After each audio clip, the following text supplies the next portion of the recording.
উপস্থিত হয়েছি একটি বার্তা দেওয়ার জন্য যে বাংলাদেশ ঐক্যবদ্ধ, জুলাই বিপ্লবীরা ঐক্যবদ্ধ। আজকে আমরা এখানে কোনো দল হিসেবে আসি নাই, দলের নেতা হিসেবে আসি নাই, আমরা এসেছি জুলাই গণ অভ্যুত্থানের একজন কর্মী হিসেবে। আমরা মনে করি বাংলাদেশ আজ আক্রান্ত হয়েছে। শরীফ ওসমান হাদির গায়ে গুলি লাগার মাধ্যমে জুলাই বিপ্লব এবং বাংলাদেশ আক্রান্ত হয়েছে। বাংলাদেশ যতবার আক্রান্ত হয় ততবার তরুণরা নেমে আসে। আজকেও আমরা শহীদ মিনারে একত্রিত হয়েছি সেই গণ অভ্যুত্থানের ঐক্যের প্রতীক হিসেবে। সংগ্রামী বন্ধুগণ, স্বরাষ্ট্র উপদেষ্টার পদত্যাগের দাবি উঠেছে। আমরা মনে করি নৈতিকভাবে উনি আর এই দায়িত্বে থাকতে পারেন না। 5ই আগস্টের পরবর্তীতে আমরা দেখেছি বাংলাদেশের আইন শৃঙ্খলা ফেরত আসে নাই। বাংলাদেশে জুলাই গণ অভ্যুত্থানের অংশগ্রহণকারীদের টার্গেট করা হয়েছে, শহীদ পরিবারদের টার্গেট করা হয়েছে, মামলা বাণিজ্য করা হয়েছে, বিচার ঠিক মতো করা হয় নাই।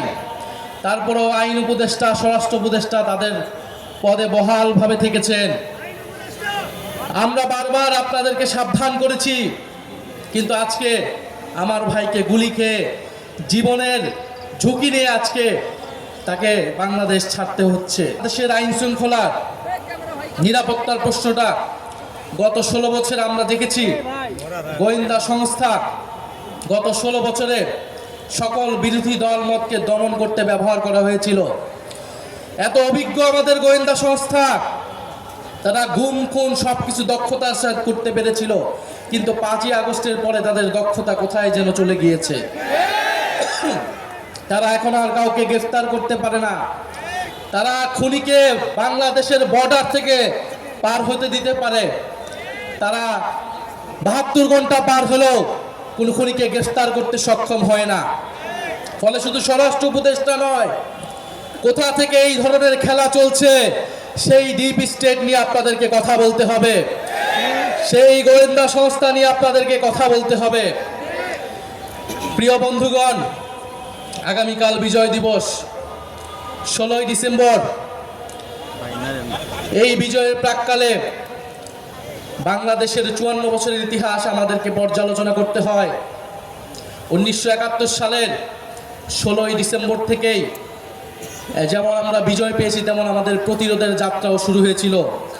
সেই প্রতিরোধ ছিল ভারতীয় আগ্রাসনের বিরুদ্ধে প্রতিরোধ। 1971 সালের 16ই ডিসেম্বর থেকে সেই প্রতিরোধ শুরু হয়েছিল। আজকে পর্যন্ত সেই প্রতিরোধ যাত্রা আমাদেরকে অব্যাহত রাখতে হচ্ছে। ফলে বাংলাদেশের মানুষকে আমাদের আহ্বান থাকবে, আগামীকাল আমরা উৎসব করতে রাস্তায় নামবো না।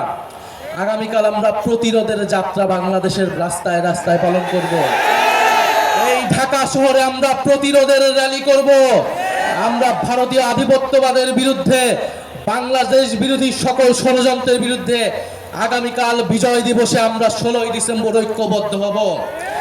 প্রিয় সংগ্রামী বন্ধুগণ, ভারত যদি মনে করে বাংলাদেশকে 5ই আগস্টের পরেও আগের মতোই তারা রাজনৈতিকভাবে হস্তক্ষেপ করবে, নির্বাচনে কারসাজি করবে, ভারতের সেই ভাবনা ভুল।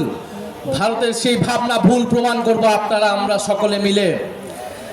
ভারতের স্বাধীনতা, সার্বভৌমত্ব, অখণ্ডতা বাংলাদেশের উপর নির্ভরশীল। ফলে ভারতকেও সাবধান থাকতে হবে। বাংলাদেশের সাথে সম্মান নিয়ে, মর্যাদা নিয়ে সম্পর্ক রাখতে হবে। আমি কথা বাড়াবো না।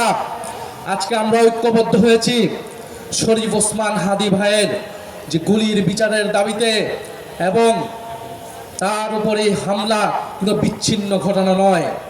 যে ইলেকশন কমিশন এই কথা বলে, সেই ইলেকশন কমিশনার দায়িত্বে থাকার কোনো নৈতিক অধিকার থাকে না।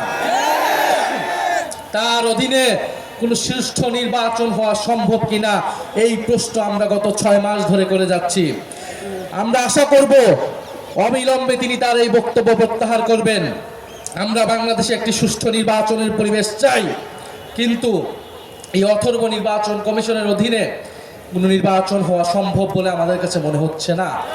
ফলে আমরা চাই বাংলাদেশে নির্বাচনের পরিবেশ থাকবে, গণতন্ত্রের যাত্রা অব্যাহত থাকবে। কিন্তু বাংলাদেশে যারা জুলাই বিপ্লবকে টার্গেট করছে, বাংলাদেশে মিডিয়াতে, বিশ্ববিদ্যালয়ে, আইনাঙ্গনে যারা মুজিববাদী রাজনীতি পুনরায় শুরু করতে যাচ্ছে, তাদের বিরুদ্ধে আমাদের গণপ্রতিরোধ চলবে। ইনকিলাব জিন্দাবাদ।